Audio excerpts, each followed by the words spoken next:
Welcome to Movie Recaps with Brian. Subscribe below for daily recaps. Today, we're recapping Total Recall, directed by Paul Verhoeven. In the year 2084, Mars has become a harsh, colonized world exploited for its valuable turbinium ore by the iron-fisted corporate dictator Vilos Cohaagen, played by Ronnie Cox. The planet's survival depends on fragile domes that keep the thin atmosphere at bay, and Cohaagen's control over oxygen and ore grants him absolute power. Beneath the surface, unrest brews, mutants and disenfranchised colonists form a desperate resistance movement. On Earth, construction worker Douglas Quaid, played by Arnold Schwarzenegger, lives a seemingly ordinary life with his attractive, spirited wife Lori, played by Sharon Stone. Yet Quaid is plagued by recurring dreams of Mars and a mysterious dark-haired woman there. The dreams are so vivid that he wakes with lingering emotions, convinced he belongs on Mars despite having no memory of ever visiting. Lori dismisses his fascination as an obsession with news coverage of the ongoing Mars conflict, but Quaid's yearning only grows. Unable to resist, Quaid visits REACLL, a high-tech travel agency that specializes in implanting artificial memories so vivid they feel real. He selects a fantasy package in which he is a secret agent on Mars, complete with exotic adventures and a blue sky ending, an impossibility on the red planet. But during the memory implant procedure, something goes wrong. Quaid violently lashes out, convinced enemies are after him. The technicians realize they may have triggered buried real memories rather than just creating fake ones. Fearing for their safety and company liability, they erase evidence of his visit and send him home in a daze.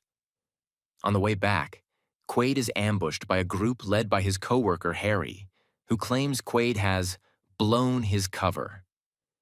Quaid's instincts kick in with startling precision. He kills them all, shocked at his own lethal skill. When he reaches home, Lori's reaction is even more disturbing. She attacks him, revealing she isn't really his wife but an operative sent to monitor him. Their marriage, she says, is an implanted fiction, part of a larger cover. Moments later, Richter, played by Michael Ironside, Lori's real husband and Cohaagen's ruthless enforcer, arrives with armed agents to capture Quaid. He barely escapes. A mysterious man claiming to be an old ally gives Quaid a suitcase containing gadgets, cash, and a video recording. The recording shows Quaid, now calling himself Hauser, explaining that he once worked for Cohaagen but defected after falling in love. Cohaagen supposedly erased Hauser's identity, replacing it with the Quaid persona to hide vital secrets. The message urges him to go to Mars to uncover the truth.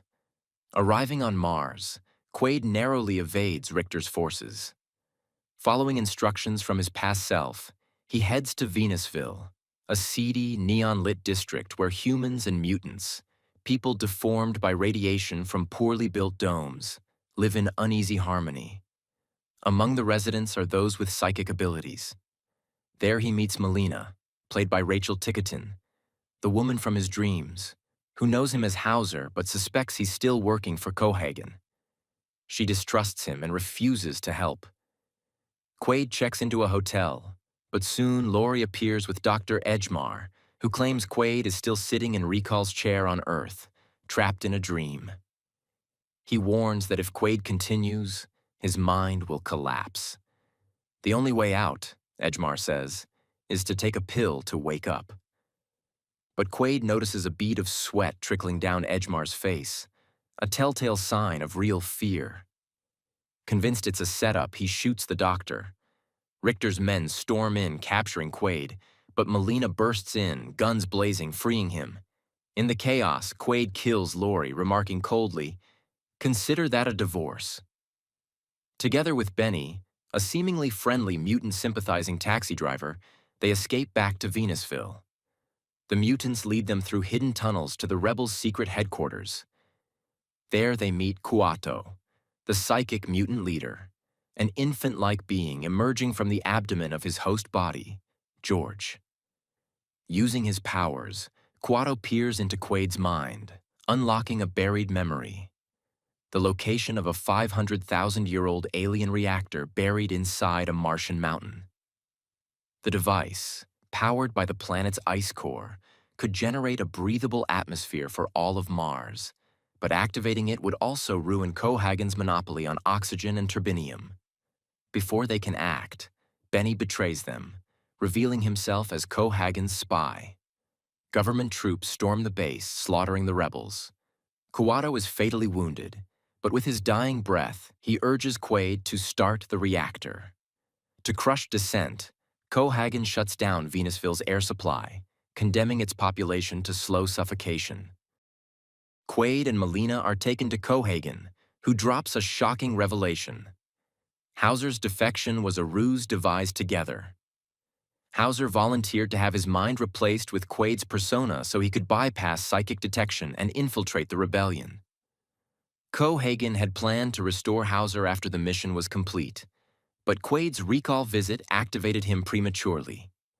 Cohaagen intends to erase Quaid and bring Hauser back, while reprogramming Melina as his obedient lover. During the procedure, Quaid and Melina overpower their captors and escape into the reactor's mining tunnels. They battle Benny in a giant drilling machine, impaling him with the drill. Richter's forces pursue them to the reactor's control room, where Quaid kills Richter by sending him plummeting into a deep shaft, his body gruesomely torn apart by an elevator. Inside the control chamber, Cohaagen warns that activating the reactor could cause a cataclysm. He arms an explosive to destroy the machinery, but Quaid hurls it into a side tunnel where it blows a hole to the Martian surface. The explosive decompression violently sucks Cohaagen outside, his body grotesquely distorting before he suffocates. Quaid and Melina are also pulled toward the breach, but Quaid manages to activate the reactor. Massive turbines spin as the alien machine melts the ice core, releasing colossal streams of oxygen that burst from the mountain. The rushing air forms a blue sky over Mars for the first time in history. The pressure stabilizes just in time to save the suffocating colonists, as well as Quaid and Melina. Standing on the transformed Martian landscape hand in hand, Quaid wonders aloud if this might all still be a dream. Melina silences him with a kiss as the camera lingers on the breathtaking alien sky. Thanks for watching. Like and subscribe below to watch more movie recaps with Brian. Comment below which movie you'd like to see recapped next.